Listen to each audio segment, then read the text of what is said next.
Hello students, मैं YouTube channel आदर्श study point में आप लोगों का स्वागत है। मैं हूं रविनंदन। आज आप लोग त्रिभुज के देखिए एक्सरसाइज 6.3 के 9वां क्वेश्चन और इसके आगे भी कुछ क्वेश्चन का सोल्यूशन देखेंगे, इसलिए वीडियो को पूरा देखिएगा ताकि पूरा सोल्यूशन समझ में आ जाए।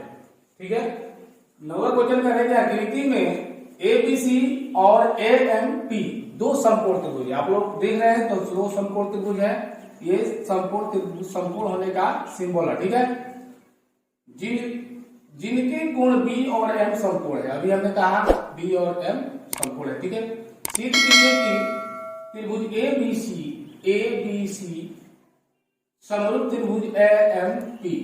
तो एएमपी और एबीसी बस इसी में है, बहुत ही आसान है। देखिए 9वां के पहला,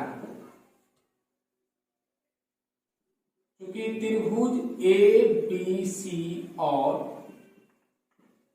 त्रिभुज एएमपी दो समकोण त्रिभुज है, जिनके कोण बी तथा कोण एम समकोण है। ठीक है,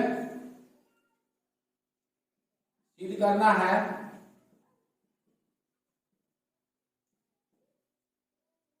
पहला में त्रिभुज एबीसी समरूप त्रिभुज एएमपी, ये सिद्ध करना है। यहाँ पहला लिख दिया है, इसलिए पहला लिखने की जरूरत नहीं है। तो त्रिभुज एबीसी तथा त्रिभुज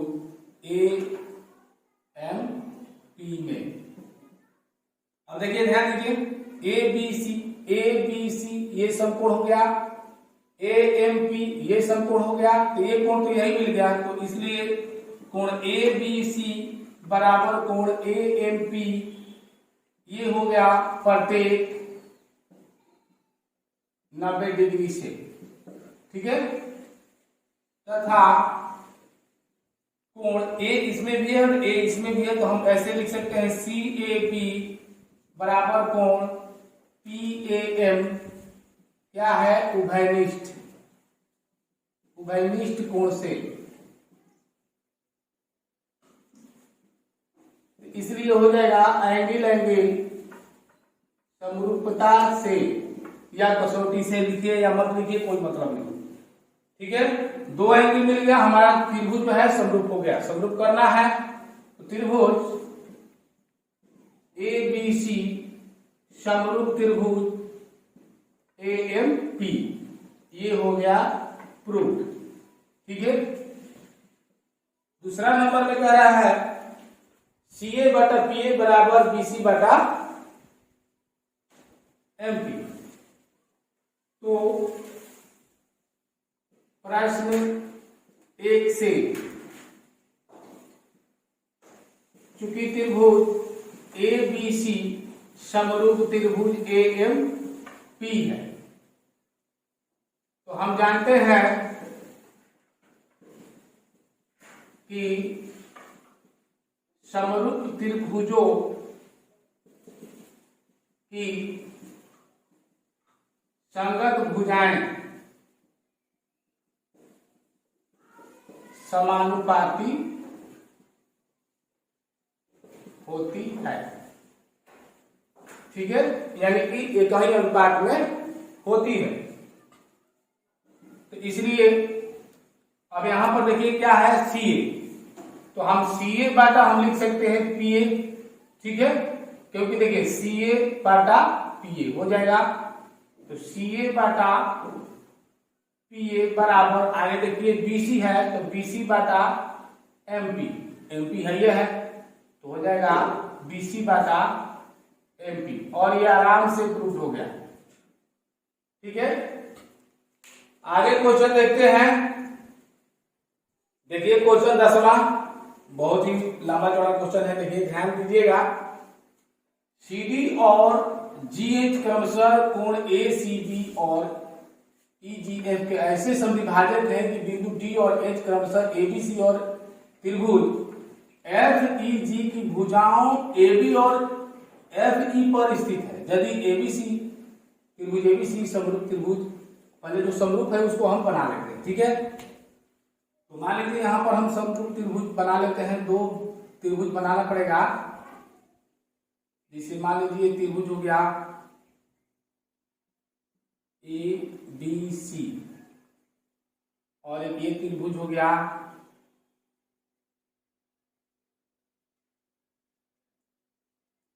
ये हो गया एफ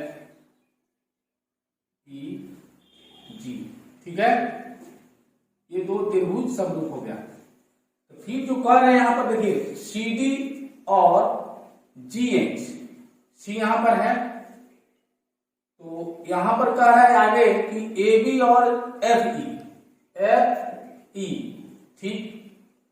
यहां पर समविभाजक है, ये ऐसे, ये हो जाएगा इस प्रकार से, ठीक है। सी डी यानी कि ये डी हो गया और जी एच ये हो गया एच, ठीक है। ए बी और एफ ई, ए बी और एफ ई पर स्थित है, ठीक है, डी और एच, सही है, ठीक है। सही बनना चाहिए तभी मैथ सही बनेगा, ध्यान से देखिएगा। ये समरूप है तो दर्शाइए कि इतना। तो मान लीजिए सबसे पहले 10वां क्वेश्चन यहां लिखते हुए पहला हमें सिद्ध करना है सी डी बटा जी एच बराबर ए सी बटा एफ जी। दिया है त्रिभुज ए बी सी समरूप त्रिभुज F E ji, A B C समरूप त्रिभुज एफ ई जी, ठीक है। क्योंकि भुजा सीडी तथा जीएच त्रिभुज बीसीए तथा त्रिभुज ईजीएफ को समद्विभाजित करते हैं। बढ़िया से लिख लीजिएगा, समद्विभाजित करते हैं, ठीक है। अब इसको कोण को हम मान लेते हैं। मान लीजिए बड़ा बहुत ज्यादा लिखना पड़ेगा तो इसलिए इसको 1 मान लीजिए, ठीक है। इसको 2 मान लेते हैं, इसको 3 मान लीजिए, इसको 4 मान लीजिए, ठीक है। या समरूप त्रिभुज के संगत कोण बराबर होते हैं। ये आप लोग पता है कि समरूप त्रिभुज के संगत भुजाएं कई अनुपात में होती है और संगत कोण बराबर होते हैं। तो जिसे इसका संगत कोण क्या हो जाएगा, इसलिए कोण 1 बराबर कोण 3 हो जाएगा, कोण 1 बराबर कोण 3 तथा कोण 2 बराबर कोण 4 हो जाएगा, ठीक है। तो अब हम देखेंगे कि हमें क्या क्या सिद्ध करना है। यहां पर देखिए सी डी बटा जी एच, सी डी बटा जी एच ए सी, ए सी बटा एफ जी, यानी कि ये त्रिभुज हमें चाहिए। तो देखिए कहाँ है D C B, D C B ये त्रिभुज है, इसमें डी सी ए यानी कि ये तीसरा त्रिभुज में हम देखेंगे, ठीक है। तो इसलिए त्रिभुज डी सी ए तथा त्रिभुज एच डी एफ में, ठीक है, एच जी एफ में डी सी ए। तब इस त्रिभुज में हम देख लेते हैं कोण 2 बराबर कोण 4 है, यानी कोण 2 बराबर कोण 4 तथा यहां पर ये जो है संगत कोण में आ जाएगा, संगत कोण बराबर होता है इसलिए हो जाएगा तथा कोण DAC बराबर कोण HFG, इसलिए एंगल समरूपता की कसौटी से एंगल एंगल समरूपता है कसौटी से क्या हो जाएगा, ध्यान दीजिएगा, कौन त्रिभुज सिद्ध होगा, त्रिभुज DCA समरूप त्रिभुज HGF, ये यहाँ पर प्रूफ हो जाएगा। और ये जो है तीसरा नंबर है, तीसरा नंबर यहाँ पर प्रूफ हो जाएगा। ये कभी भी क्वेश्चन अगर परीक्षा में दे देगा तो ये तीनों जो क्वेश्चन है उसे देना पड़ेगा। अगर मान लीजिए ये दिया है तो ये सिद्ध करके तब ये बनेगा, ठीक है। इसके बाद ये बनेगा, लिखेंगे चूंकि समरूप त्रिभुजों की संगत भुजाएं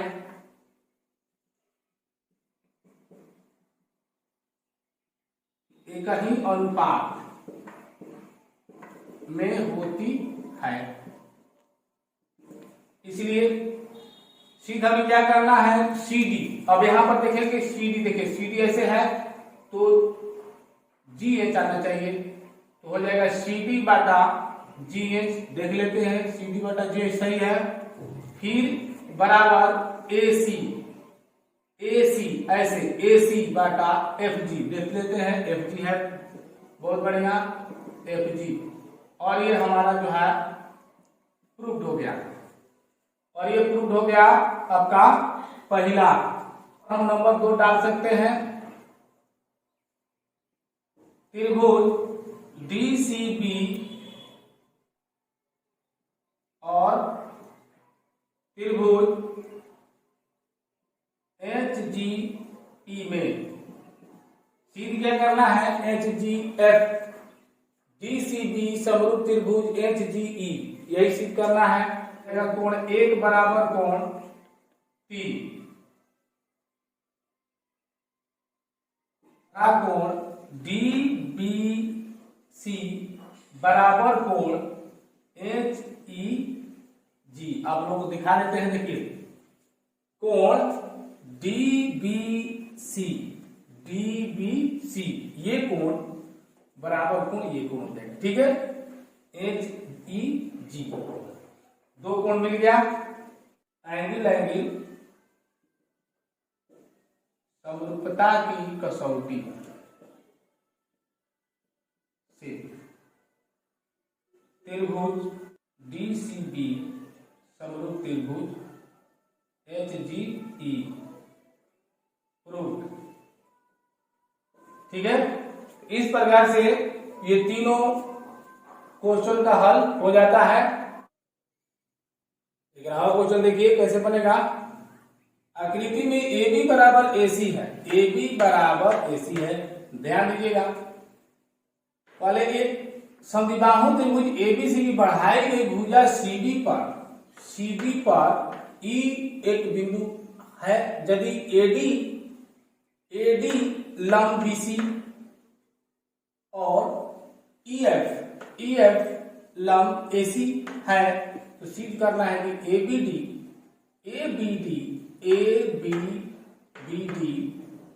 समरूप त्रिभुज ECF, ठीक है। ये हमें सिद्ध करना है। तो सबसे पहले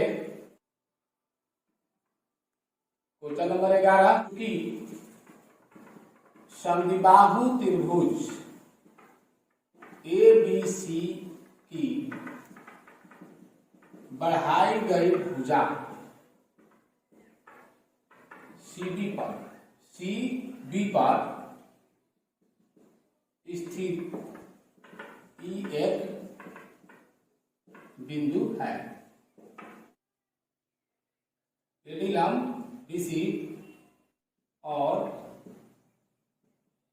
EF लंब AC है।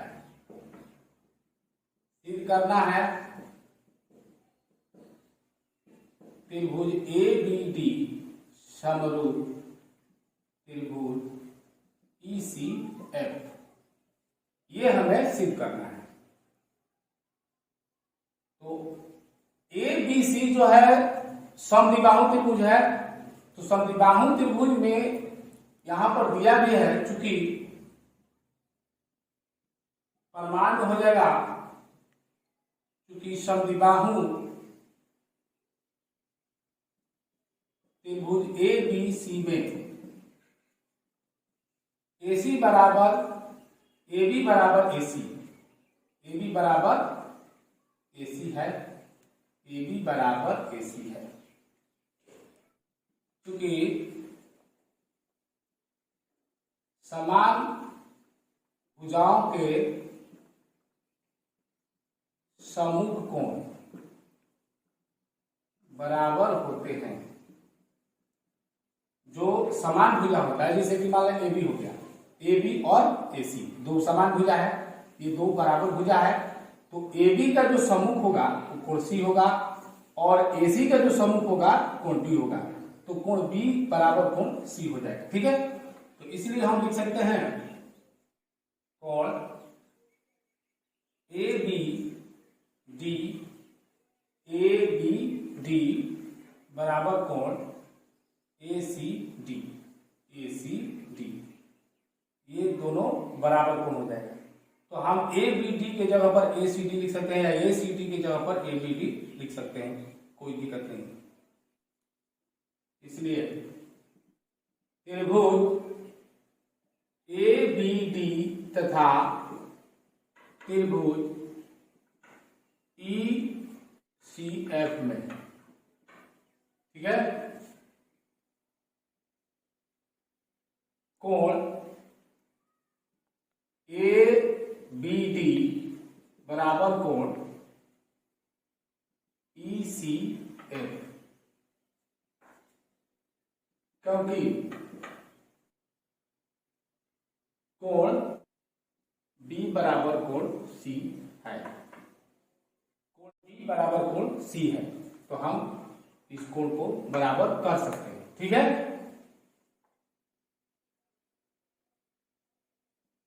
क्योंकि AD लंब BC तथा EF लंब AC है।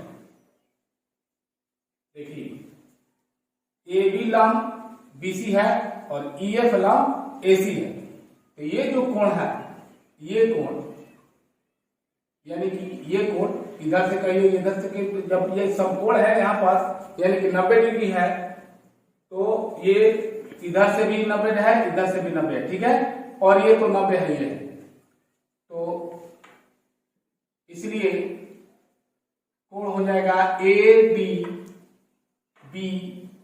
बराबर कोण EFC। ठीक है, प्रत्येक 90 डिग्री हम लिख सकते हैं। इसलिए एंगल समरूपता से त्रिभुज ABD समरूप त्रिभुज ECF, और यही हमें सिद्ध करना है। आगे एक और क्वेश्चन देखते हैं, बराबर क्वेश्चन देखिए कैसे बनेगा। कह रहे त्रिभुज, एक त्रिभुज ABC की भुजाएं AB और BC तथा माध्यिका AD, हम बनाना स्टार्ट कर देते हैं। ABC और PQR है, इसमें AD माध्यिका है और इसमें PM माध्यिका। ठीक है, इसको माध्यिका बोलते हैं। और ये जो है माध्यिका जिस भुजा पर पड़ती है उस भुजा को समद्विभाजित करते हैं। ठीक है, यानी कि बराबर दो भाग में बांट देती है। तो हम लिखेंगे चूंकि त्रिभुज ABC की भुजाएं AB और BC, AB और BC तथा माध्यिका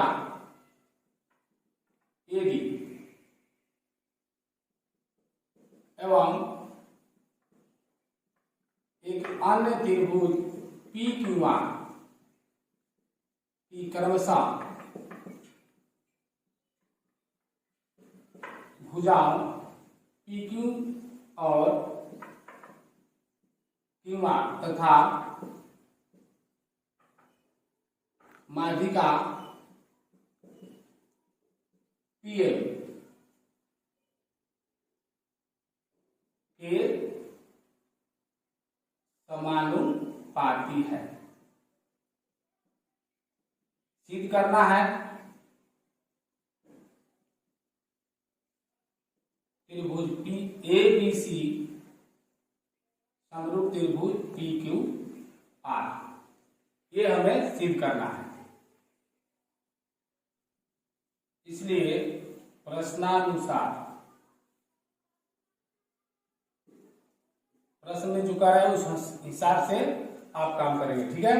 तो देखिए यहाँ पर जो कह रहा है समानुपाती होगा, ठीक है, माध्यिका पी के समानुपाती होगा, जो है पी क्यू और क्यू आर तथा माध्यिका पी एम के समानुपाती होगा। कौन कौन समानुपाती है देखिए, ध्यान दीजिए।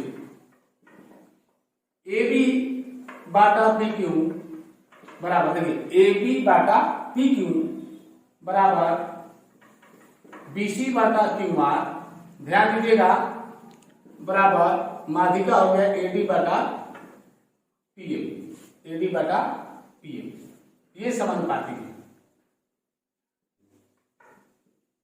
क्योंकि बीडी बराबर 1 बाटा, देखिए बीडी बराबर हम करेंगे तो क्या हो जाएगा, 1 बाटा 2 बीसी, बीसी के बीडी आधा है तो 1 बटा 2 बीसी लिख सकते हैं। तथा इसी प्रकार से हम इसको लिखेंगे क्यू एम बराबर 1 बटा 2 क्यू आर, ठीक है। तो इस प्रकार से ये हो जाएगा बीडी बटा क्यू एम बराबर बीसी बटा क्यू आर, ठीक है। बीडी बटा क्यू एम बराबर बीसी बटा क्यू आर हो जाएगा, यानी कि ये जो समानुपाती है इस समानुपाती के बराबर हो जाएगा। तो यह हो जाएगा ए बी बटा पी क्यू बराबर क्यू एम बराबर ए बी बटा पी एम। चूंकि बी सी बटा क्यू आर बराबर ए बी बटा पी क्यू है, इस कारण से यहाँ पर ये बी डी बटा क्यू एम हो गया, ठीक है। तो इसलिए साइड समरूपता की कसौटी से त्रिभुज ए बी डी समरूप त्रिभुज पी क्यू एम, तो ये समरूप हो गया ये त्रिभुज और ये त्रिभुज, ठीक है। तो चूंकि समरूप त्रिभुजों के संगत कोण बराबर होते थे, क्योंकि हमें ये त्रिभुज नहीं सिद्ध करना है, हमें पूरा सिद्ध करना है, ठीक है। तो इस प्रकार से सिद्ध करना चाहते थे, इसको सिद्ध किए, क्योंकि ये सिद्ध नहीं करेंगे तो फिर अगला जो वैसे तो सीधे है, तो ये सिद्ध करना पड़ता है, ठीक है। तो देखिए कैसे होगा, इसलिए कोण B बराबर कोण Q, क्योंकि जब ये दोनों त्रिभुज समरूप है तो ये कोण जो है इसके बराबर हो जाएगा। तो इसलिए साइड एंगल साइड, पहले से दो साइड क्लियर है, ए बी और बी सी। तो यहां पर हम लिख सकते हैं तथा ए बी बटा पी क्यू बराबर बी सी बटा क्यू आर, ठीक है। यहां पर हम लिख सकते हैं दिया है, ये दो साइड हो गया और एक एंगल हो गया, तो साइड एंगल साइड समरूपता की कसौटी से, ठीक है। त्रिभुज ए बी सी समरूप त्रिभुज पी क्यू आर, और इस प्रकार से ये सिद्ध हो गया। तो अगर समझ में नहीं आएगा तो वीडियो को थोड़ा रोक रोक कर देखिएगा और ध्यान से, तो समझ में आ जाएगा। तो आज के लिए इतना ही। वीडियो को लाइक जरूर कीजिएगा। अब अगले वीडियो में मिलेंगे, तब तक के लिए जय हिंद जय भारत।